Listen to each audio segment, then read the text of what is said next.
So today we are going to go wild forage, and I'm going to show you guys some things that you can make just from what's growing outside, and really don't know what we're going to make. It'll just depend on what we find.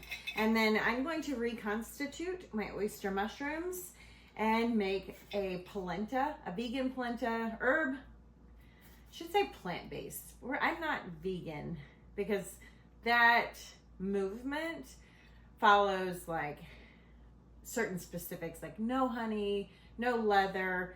I am plant-based and I have meat eaters in my home. So we're gonna make a plant-based polenta, and I just wanna use some of these incredible mushrooms.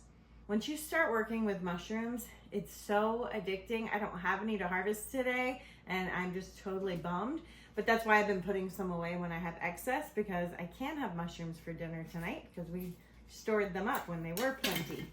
So we're gonna do that. We're gonna make what's called an Oxymel.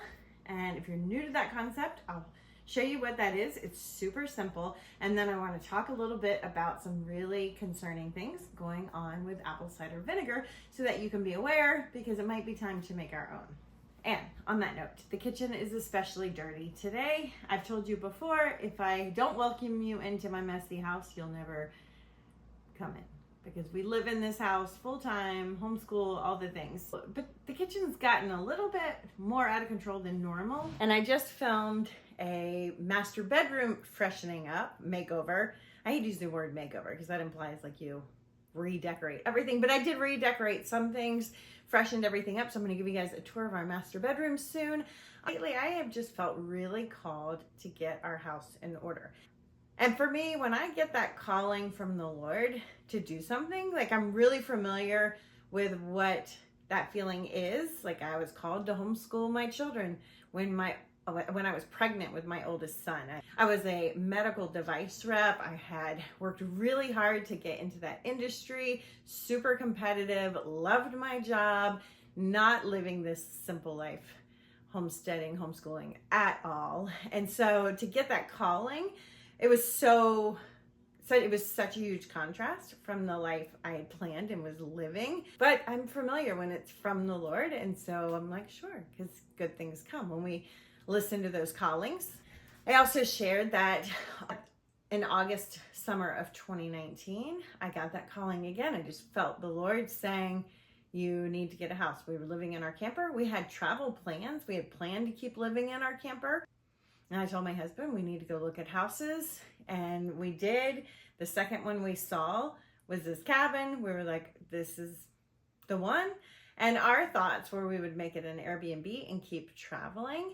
And we made an offer. They accepted the offer, the first offer. It just was like so fast that at the end of it, when we moved into this house, I looked around and was like, what happened? I don't even know how we got here. I got this calling, we went and looked at houses, and then boom, like so ridiculously fast, we were in this house. And then you guys all know the world changed pretty quickly after we got into this house. We were in this house in September of 2019.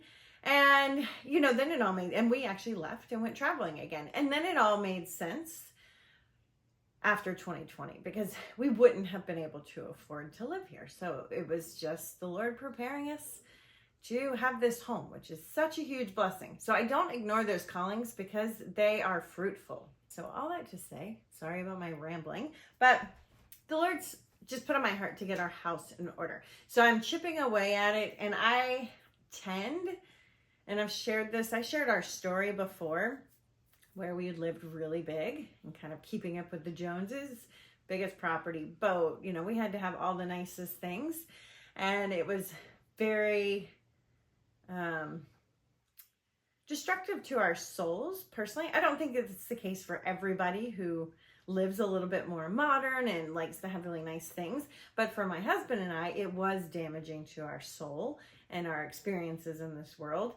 And so we stepped away from that, and you know, we live a simpler life now. That 1,100 square foot log cabin, it's got lots of flaws, many crusty edges, but it's what keeps us healthy, spiritually healthy, and focused on what's really important. And that just works for us. All that to say, sometimes because when I start to do projects, I can go back to those old roots in me and that nature to want to have everything perfect and to pay attention to every minute detail. I was sharing in the video of our master bedroom makeover that you'll see soon that I couldn't just like hang new pictures on the wall. I would have to reframe doors and windows and put up wainscoting and paint and do custom lighting. And then I could hang a new picture. And I had an eye and have an eye for that stuff. So I can see all those steps way ahead of it and get really honed in on like all of those details. And it's all consuming. So I just have to be really careful, but sometimes I swing a little too hard because then I won't keep up with things and I will let things just get a little bit cluttery and out of control in spaces when I'm working towards making them better and I know it's time to make a change. They all kind of just things tend to just fall apart and get a little bit hectic before that. And that's what the kitchen is. We're redoing this kitchen. I've got most of the pieces. And I'm going to start doing little pieces of it as I can. I want to do that so that it's not super overwhelming and I can just chip away at it. But these cabinets, whether they look it in the video or not, they're very old. The doors fall off. They're very orange. And I actually hate cabinets and they're like really orange cabinets. Our walls are orange too, but I don't mind the walls, but the cabinets, it's just too much for me and they don't function well and they're garbage at this point. If you look, I mean, you probably can't tell in the video, but they're actually like all crooked too at this point. So I found a piece for here. It's a workbench. It's got storage on the bottom for all my baskets and food. That's under here right now, under our table. So that will free up under the table and it has a marble countertop. So I'm replacing the cabinets with furniture. I'm not gonna have any cabinets and I've done that behind you guys and I'll show you. Also don't have an oven. This oven does not work. We're using a tiny little thing on the counter over there. I bought a really cool oven that I love, but it's vintage. They don't make them anymore and it's being repaired. It has a part and it's just going to take time. So I've got that piece already, so I don't have to worry about that. I'm going to mount a sink to the wall. And then I think I may just have to have my husband build me like a little custom section here with open shelving. And then the V will be a custom with open shelving and I'll just do some kind of countertop on that. I don't know. I already, all the upper cabinets are coming out. These will be replaced with 2 shelves that I already had made out of barn wood from a barn down the street, which is super cool and they are gorgeous. And then above this one, this cabinet's going and I'm gonna look for a small I'm looking for like a secretary desk hutch that has nice crown molding. It's a little bit narrower because there's a beam up there that we have to avoid. So I'm just gonna find like another piece of furniture and hang it there and organize all my spices, which I cannot wait. And so this is an example of a piece of furniture. I ripped out some things that were here. Our fridge was actually here. And put this in here because this functions so much better. This is my pantry with all my dried goods. I know what's in here. I will go through here and see if I need to use something up. Like I bought these weird cornbread mixes once at Misfits and I make that stuff from scratch. I don't know why I bought them, but I don't want to waste that food. So I'll just kind of go through and look what needs to be eaten. But then this is all of our ingredients, all of our beans and grains and flours and those kind of things.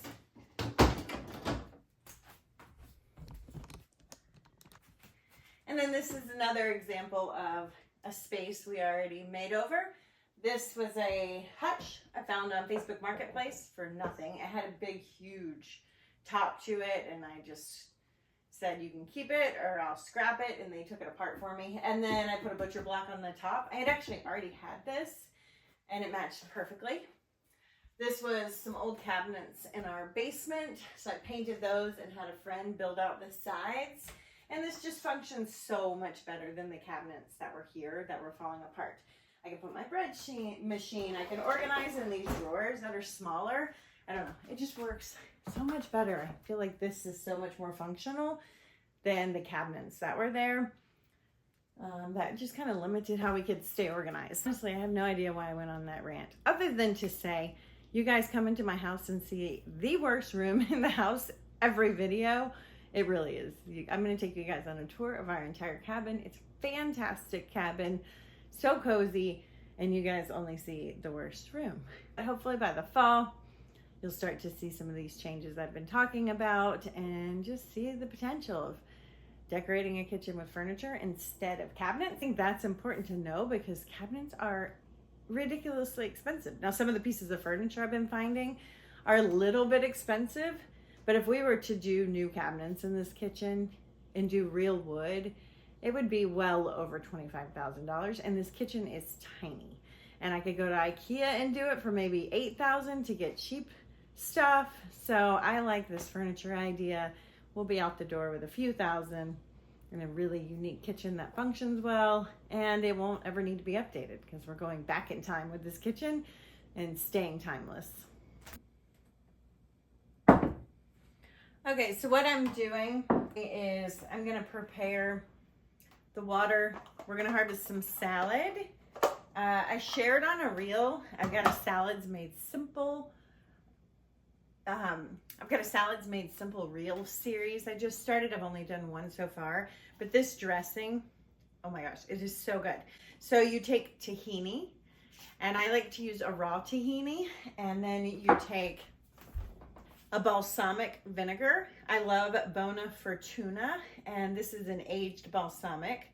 So any age, this one's pretty expensive. I've gotten some more in the like $15 to $20 range that are also really good. But an aged balsamic is gonna be like a good wine. When you dip it, it's not gonna be white or clear. It's not gonna be clear after. It's gonna take a while, like a syrup, to drip down.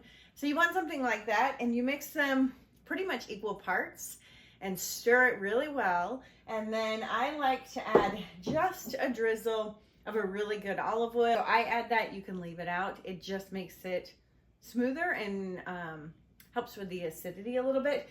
But you mix that, and the texture you're going for is caramel. And then as it sits, it actually gets, there's none in here, super, super thick, which can make it harder to use. So you can add a little bit more balsamic vinegar, or you can put a little bit in a bowl and add a little bit of water if you want it to be drizzle.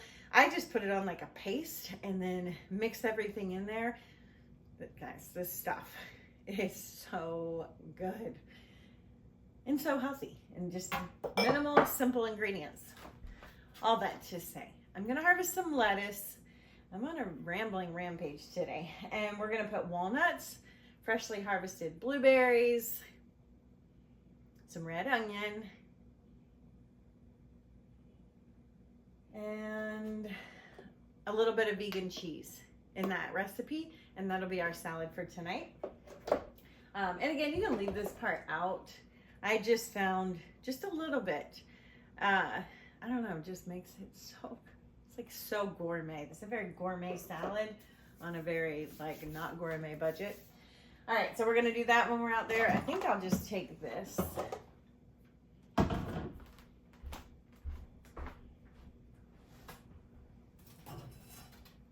Actually, I'm gonna take this. We'll just have this prepped and ready to go. We're gonna reconstitute our mushrooms.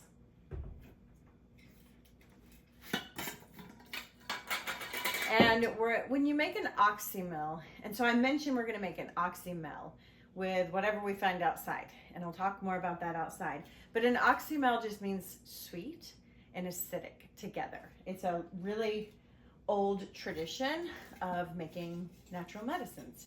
It's a really old tradition for making natural remedies, because those are the things that would have been available to preserve herbs. It's great because it eliminates having to have alcohol, so it makes it easier for giving it to children,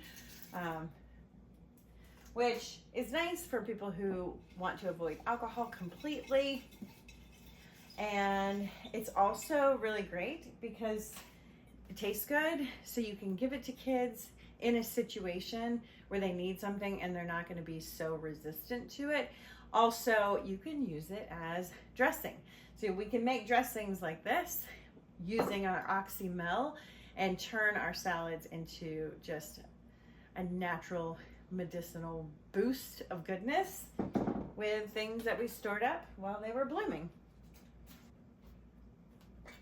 And this time of year, things are coming and going really quickly, which is why I want to go out there and just see what we need to harvest and take care of. All right, so we're going to reconstitute these.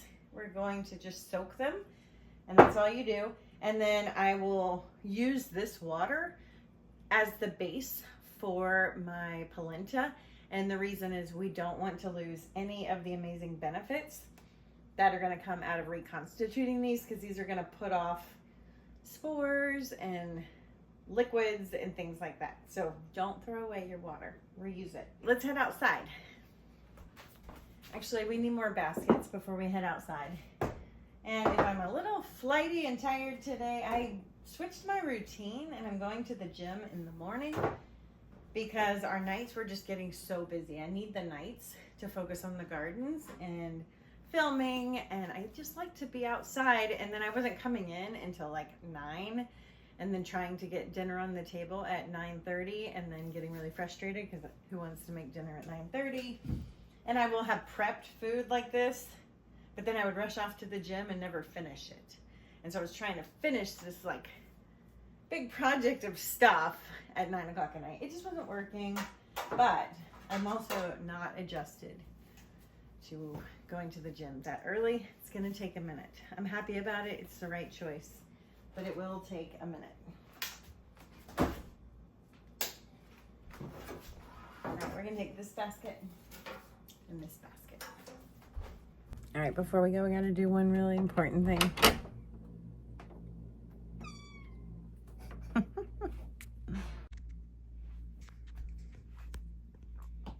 This is Pluto. She's not ours. We are cat sitting, 2 cats right now, 2 kittens. She's super cute, but boy, is she a firecracker. This is the other kitty. His name is Goose. All right, let's grab our baskets. I got this one too, and I'll show you why when we get outside.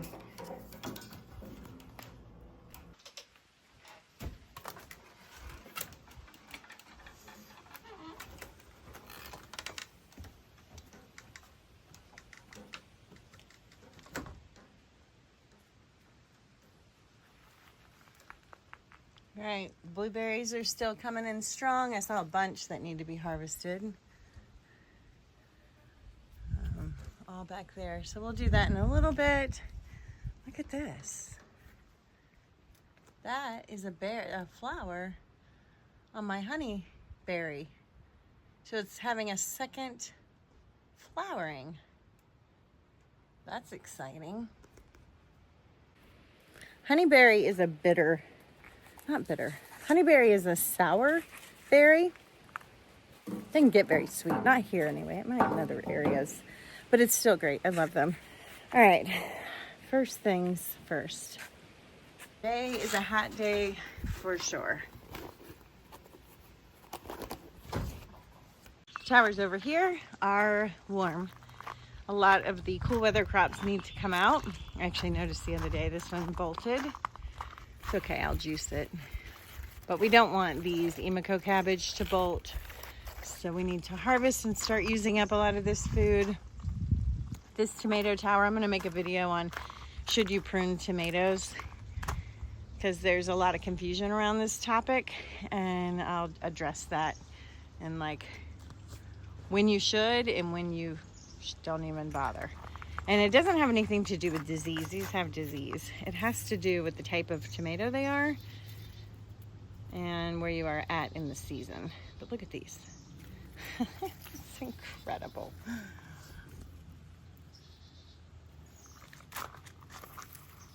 So these are still blooming.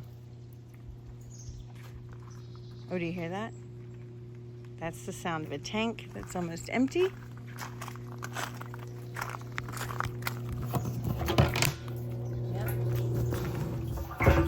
Do you hear that? Do you hear that? It's a good indicator your tank's getting close to empty. It's got a little bit of time. Peas.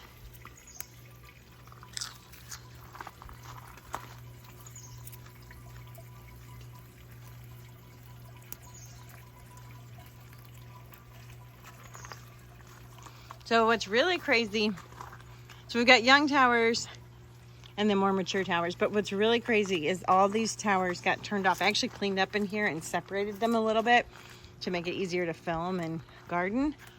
You don't have to have them this far apart if you're limited in space.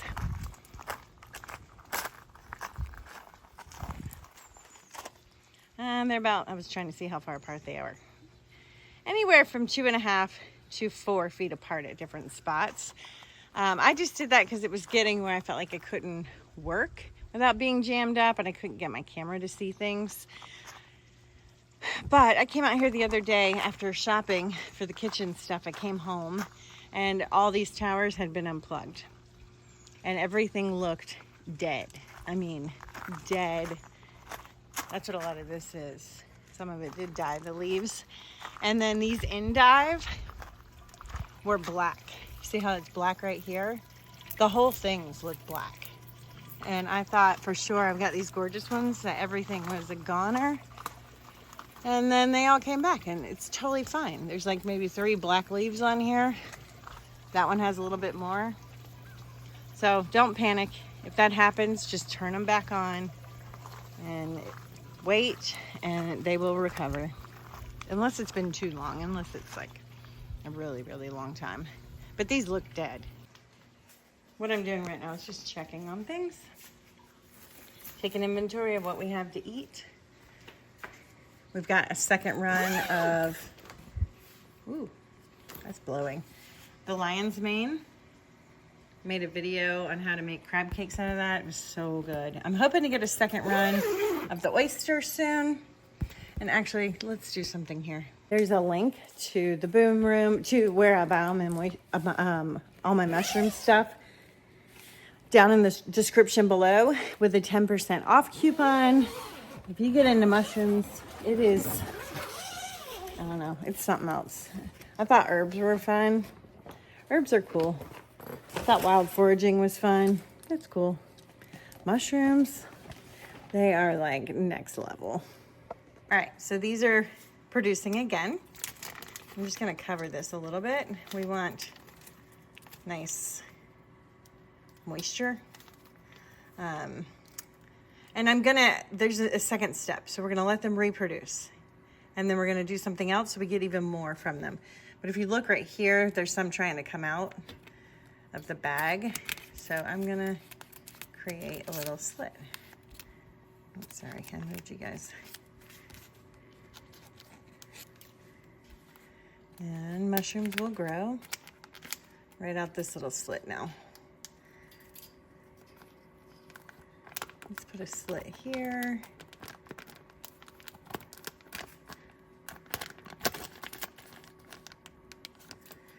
And all we're doing is they're spent on the top. So we're just giving them room that if there's some spawn down here that wants to come out, become a mushroom, that it can. And it doesn't just get jammed up because it'll just, see how it's flat? That would have been a mushroom. It is a mushroom still, but it would have been an oyster looking mushroom. Let's do one. Those will be ready to make food with in just about 2 more days. So incredible, guys.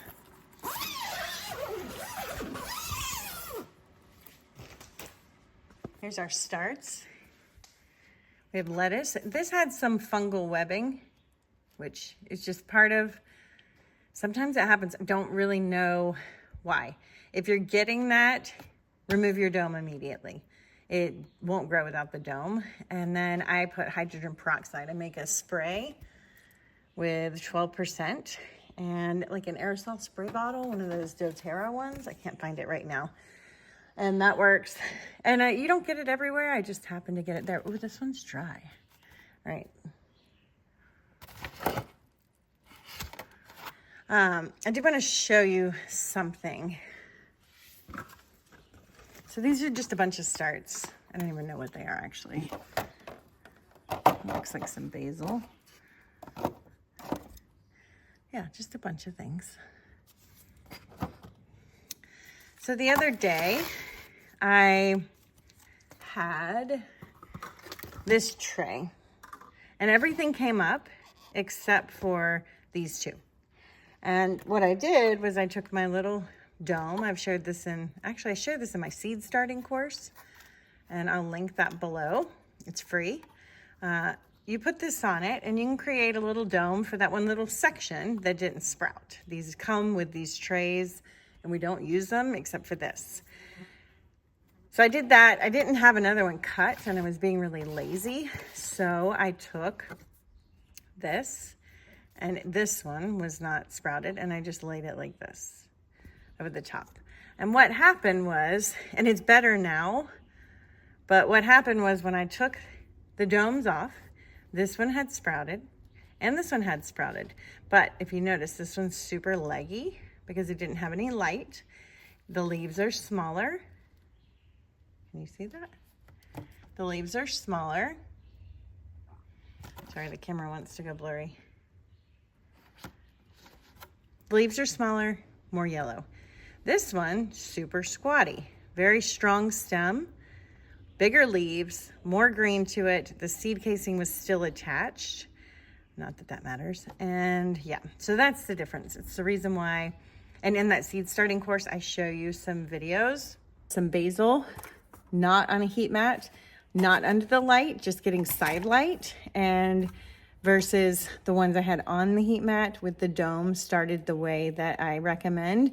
And it was like by week 3, the basil that didn't have the heat mat and the light were teeny tiny little sprouts, and the ones I grew on the heat mat and light were ready to go into the tower. So it is a big difference and it does matter. So definitely check out that seed starting course. It's linked below, totally free, walks you through all the steps. All right, it's too hot to harvest, so I will see you guys in 2 hours for me, about a half a second for you. Okay, our mushrooms are reconstituted. It only took not very long at all, but you can see that water's got all that color. We want to use that. I'm going to go ahead and make our Oxymel base so it can be incorporating, because some of my honey, which is what we're going to use, is solid because it's kind of cool in our house all the time. And then today is a great example why I'm so glad I switched to nighttime gym, because the house is falling apart around you as I'm preparing dinner and we're doing these projects, and I'd be rushing off to the gym in 30 minutes, leaving dinner half done, and then coming back, gardening, and then trying to figure this out. So I'm relieved because I feel like I've got all night now, which is awesome. All right, so Oxymel. We're gonna take honey, and we wanna use equal parts honey and apple cider vinegar. Now, apple cider vinegar. I told you I would share some information with you. I have not confirmed the second part of this, but Bragg's, which is the company we all love, sold out, which is what happens to all the natural companies.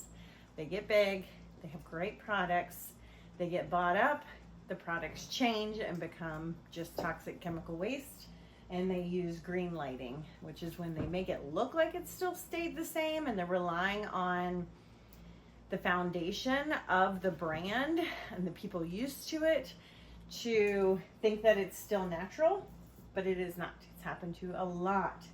It happens to all of them, unless companies, I've listened to a few people that are holding out because they're passionate about the right thing and they won't sell. And those, sadly, if you've got a really good product, they often just get run out other ways, which is, I won't go down that rabbit hole because I've already been ranting today.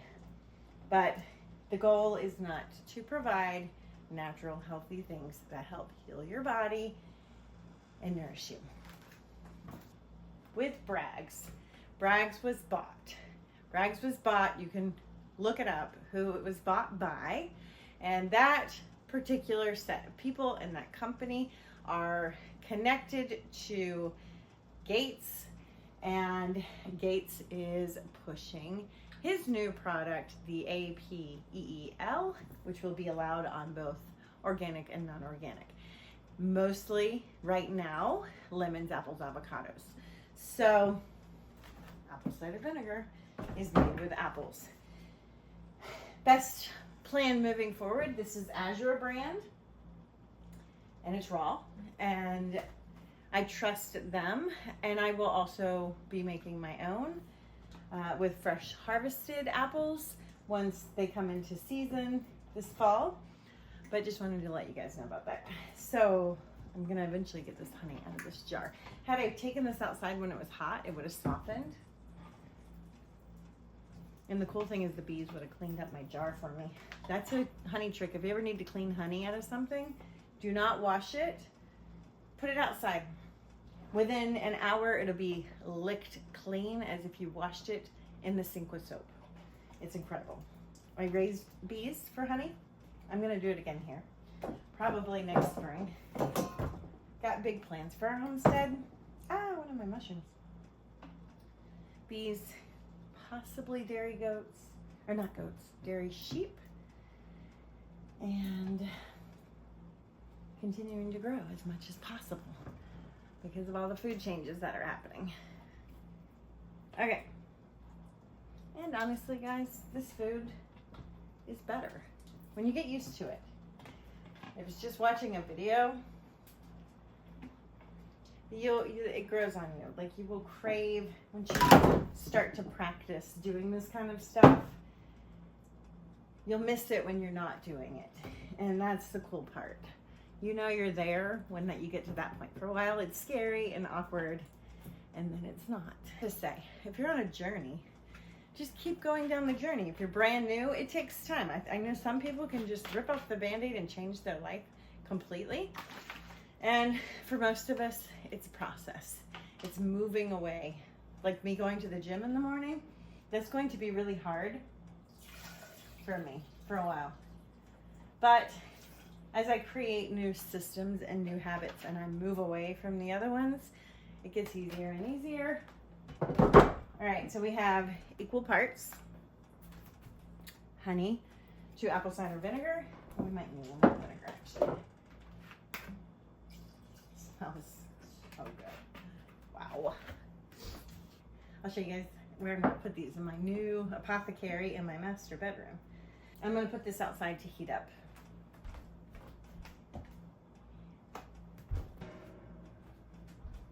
I kind of overcooked these, are a little brown.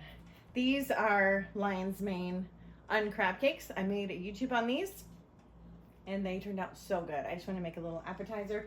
I'm going to plate this up so that when my husband comes home, the children are swimming, so I have food behind you. Everybody's going to come in starving.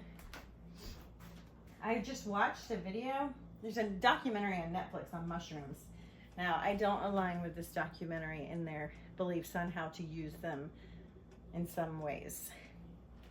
I don't align with a lot of things they say in this documentary, actually, but it was still very interesting. And one of the things in there was that the scientists found that lion's mane actually regrows nerves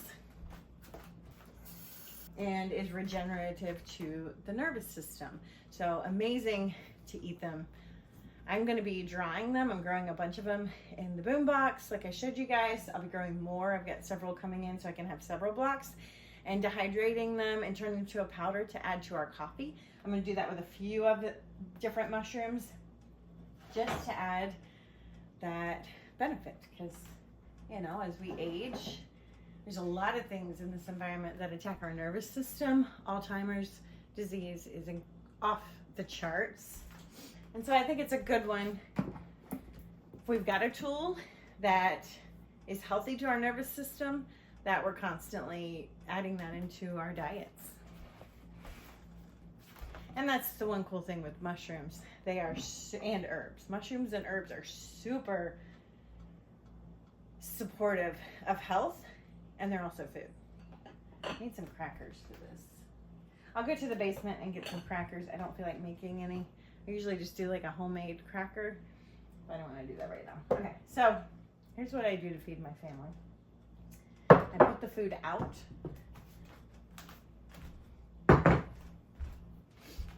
And then they eat it. It's amazing how you do that. If I asked them if they wanted mushroom crab cakes, the answer would be no. If I put the mushroom crab cakes out and make it look good and they come in starving, they eat the mushroom crab cakes. I'll also put the salad out after we get that.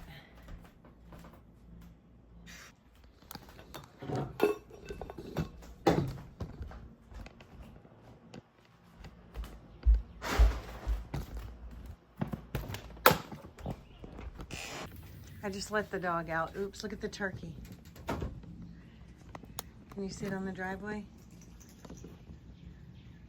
Our screen's broken. We're redoing all the screens. I hope my dog doesn't see him. So pretty. Turkeys are really docile and quite social.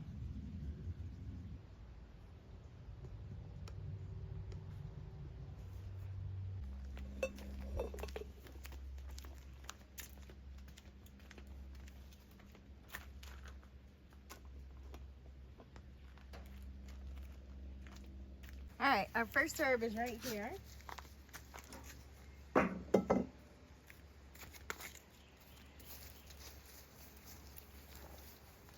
And it's shady, so it's nice.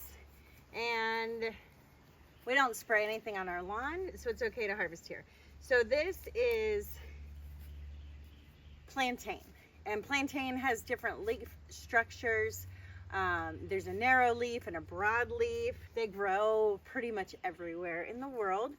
And you can recognize plantain by a signature characteristic.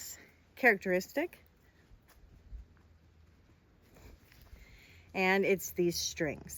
It's got these threads in it that they're rubbery. There's a couple other plants that have this. There's a lichen that I use called Usnea that's got this, but that's how you can tell you've got your plantain. Always have a field guide. There's an app called Picture This. I use that, but I definitely check my field guides too. I don't trust the app always. I've had it get things wrong, especially with something like mushrooms. There is a Picture This mushroom app, but again, I go back to mushrooms are a whole different thing. You got to create spore prints and be really careful with mushrooms and berries. Those are the two that get you into trouble. And, you know, learning plants is really fun because you can start to recognize characteristics in plants and tell the families that they're in. So I was walking the other day and I saw a plant that's new to me because I'm new to the mountains, and it's new to this property, and it was mountain mint.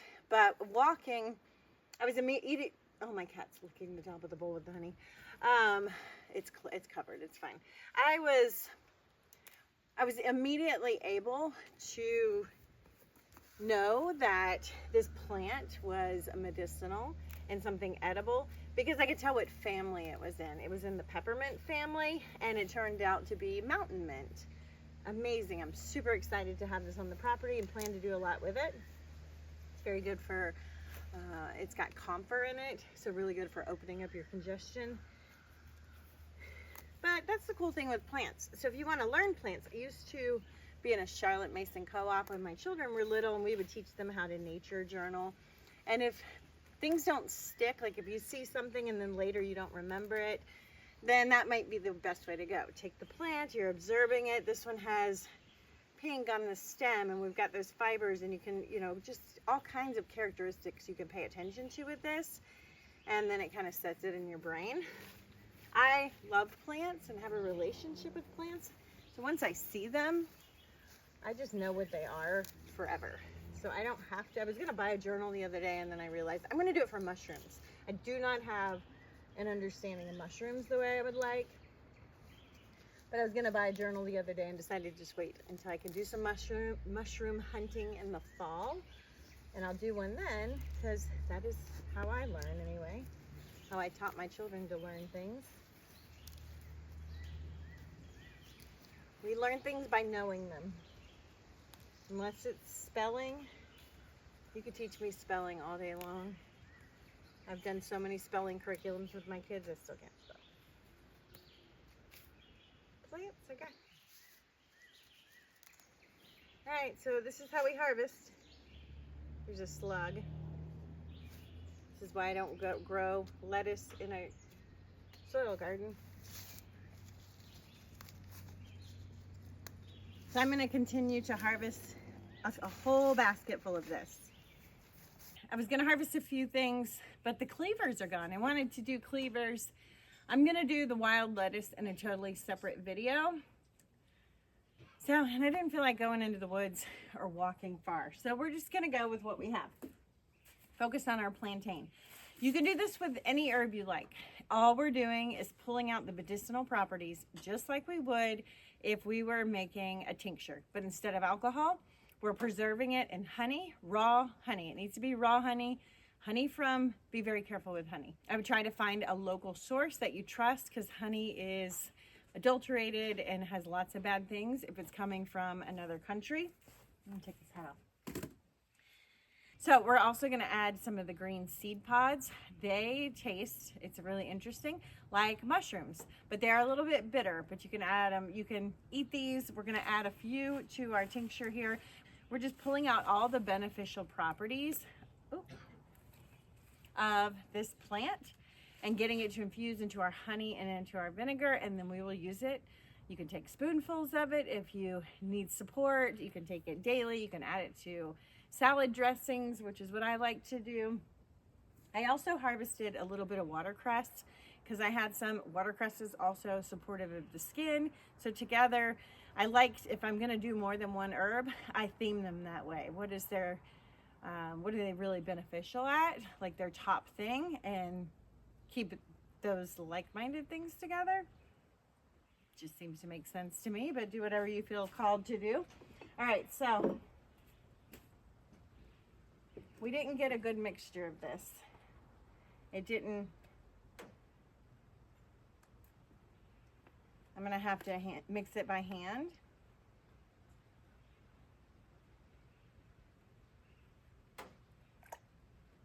It's almost fully mixed, and the reason why our ancestors and people before us did this is because these plants are fleeting. They come fast and they leave fast. And when I went out there to get the cleavers, it was such a good reminder because they were there just days ago. Tons of them. And just like that, they were gone. Completely gone. I couldn't find any anywhere. Now, they may make a second round as soon as it cools off again in the fall, but you just don't know. And every season can be a little weird. This season, a few things have done that. My strawberries came once and haven't come back since. So we're having a season where things that used to go all the way through June and would kind of burn out in July, they're for some reason burning out in June. And we're mild. I mean, we've had cold nights, and maybe that's the problem. I don't really know. So that's why we do this. When the things are here, we take advantage of it and we make our natural remedies and we put them away so that when we need something, we're not stuck scrambling. That is my best advice if you want to go more natural. Learn your stuff. I'll share some books on an upcoming video I'm working on that are incredibly powerful for your home natural remedy apothecary cabinet to have, to learn. And have the stuff available. So when the time comes, all you have to do is go to the shelf and grab it and you have options. So I'm just breaking up these last few pieces. I may have to shake them apart once they're in our jar.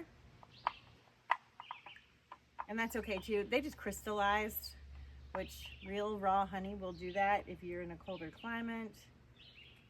It'll do it in the warm too. It's just more likely when it gets cold. So raw honey is a preservative. And I did not wash my plantain. Now it's up to you if you want to wash it. If you do, let it dry completely before you make this Oxymel. So get it nice and dry. You don't want to put a lot of water into this. You don't want to put any water into this because we're trying to preserve these and pull out all of the beneficial properties. And if you add water, it can add mold. Now there is water in these plants. They have water in them, but it's not enough to cause any damage to this. But definitely don't add like sopping wet greens if you decide to wash them. I don't wash mine because I just have some thoughts that there's lots of things out in nature that are beneficial for us. There's pollens on these that are beneficial. There's B12 that's really beneficial, and there's natural probiotics and all sorts of things to protect us from anything not good in the honey and in the apple cider vinegar. But that's just my preference. Do whatever makes you feel comfortable. All right, I think we're close. And so like I said, you can do this with anything. If you're not comfortable with alcohol tinctures, this is a great next option. And I feel like it's a more versatile one because you can use it as salad dressing. Like, this is something you can use daily and get it into your diet daily. If you eat salads every day, then we get all those amazing health benefits every single day. You can take a spoonful of it just every day. It tastes good. As far as the jar, use whatever jar you want. I like these recycled bean jars, bean salad jars. This honey is tough. And I filmed this in a reel format, so I forgot to grab extra footage. But all you're gonna do is take your material and stick it in the jar, press it down firmly, and cover it with our honey and apple cider vinegar. Make sure to push all the material down below the liquid line so that it stays fresh. And that's it. All right, the last step is to store it in a cool, dark place for about 2 months. Make sure to label it when you put it in here so you know, and then it's ready to start being used. Thanks for joining me. Post in the comments if you've made an Oxymel before, or if you make this one, post in the comments. I'd love to hear what you decided to preserve, and see you on the next video.